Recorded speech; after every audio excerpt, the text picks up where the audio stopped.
First though, for months now, students at one of Islamabad's most radical mosques have been on a campaign to Talibanise Pakistan. In other words, turn it into a state that enforces the strictest version of Islam as the country's law.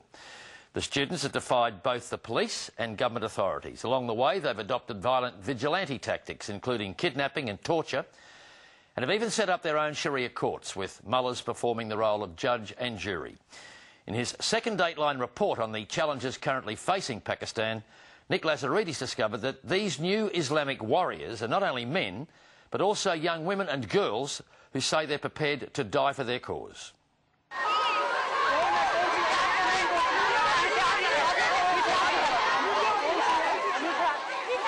These militant young girls from a religious school in the heart of the capital, Islamabad, say they're doing God's work. Their mission is to turn back the clock, Taliban style.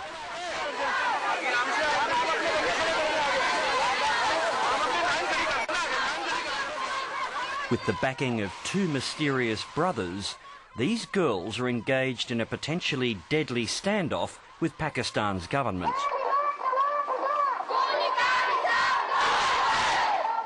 If you attack us, we are ready to sacrifice our life. If you attack, we will sacrifice our life here.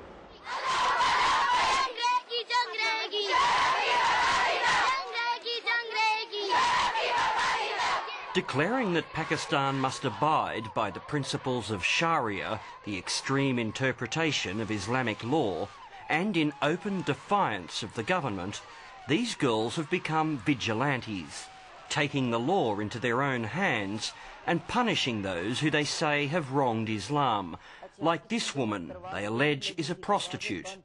उन्होंने दरवाज़ों को कुल्हाड़ी से तोड़ा, टोके से तोड़ा, तोड़ के सीधे अंदर आगे कराकर फेंका, आंसू गैस फेंकी। उसके बाद हमें तीनों को, माँ बेटियों को इस तरह गले में रस्सियां डाल के और कुत्ते की तरह खींच के लेकर गए।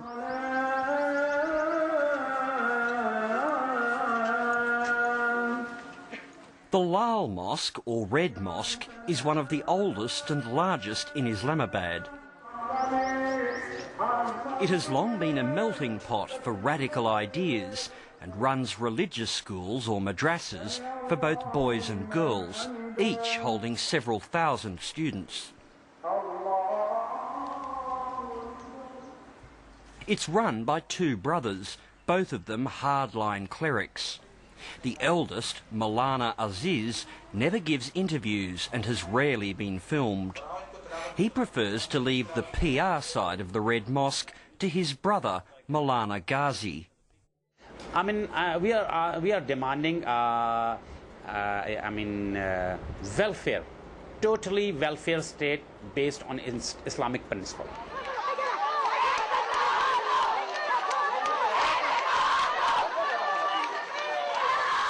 The trouble began in late January, when city administration officials in Islamabad ordered the demolition of what it called an illegal mosque. In response, the militant female students occupied a government building next door. It was just to invite the attention of the international media and to the people that they should come and they should listen to us, that what we are demanding. So, I mean, that it is justified, I think.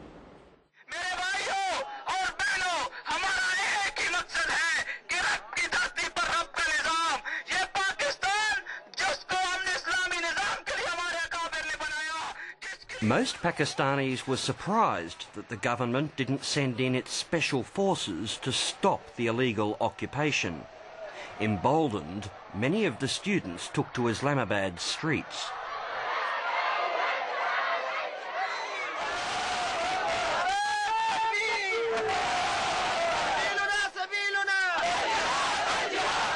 Like the Taliban, the Red Mosque followers consider most films and music un-Islamic, so Islamabad's music and video market was an obvious target. This man was one of the students' first victims. Now all that's left of his once thriving business are empty shelves.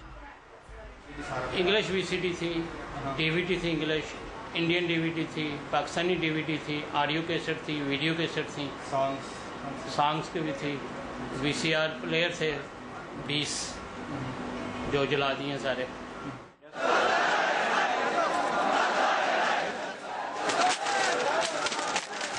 The students at the Red Mosque ramped up the pressure and gave the Pakistan government a list of demands. As well as demanding the legalisation of all mosques deemed illegal by the government, they also insisted that a strict system of Islamic law be immediately implemented throughout the country.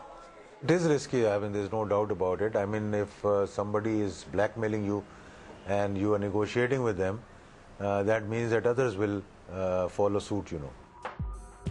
Pakistan's Religious Affairs Minister, Ijaz-ul-Haq, son of former military dictator Muhammad Zia-ul-Haq, was the first person called upon to solve the crisis, but says he was unable to complete negotiations with the rebel clerics.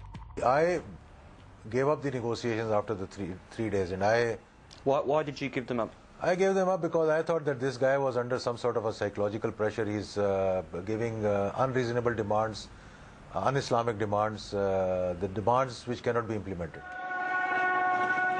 Ignoring the government, the Red Mosque set up its own Sharia court and went looking for people to put before it. Within weeks, a middle-aged woman, known to locals as Auntie Shamim, was about to make headlines.